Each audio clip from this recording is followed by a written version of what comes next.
De plus en plus d'études soulignent un fait inquiétant.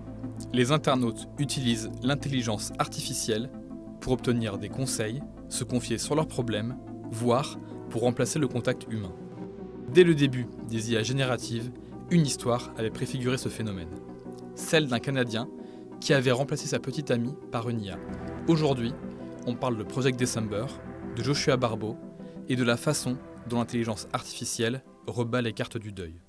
En 2010, Joshua Barbeau est un peu perdu dans sa vie. Il a toujours eu du mal à gérer les interactions sociales, il adore les maths et les comics et a dû arrêter les cours parce qu'il se faisait harceler. L'image du nerd de série poussée à l'extrême. Un jour, lors d'un cours de rattrapage, il rencontre Jessica, sa future fiancée.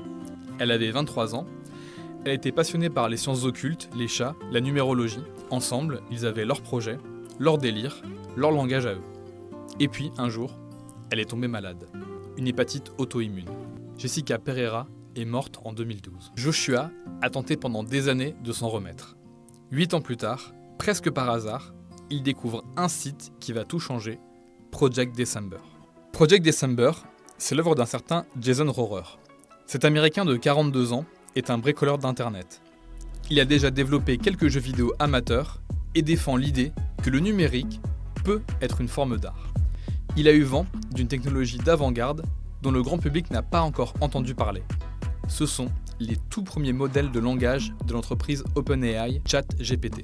Après quelques expérimentations, il crée une interface de chatbot sur un site web qui permet aux visiteurs de discuter avec l'IA comme si c'était un humain. Et même, en configurant certains paramètres, de simuler des personnalités.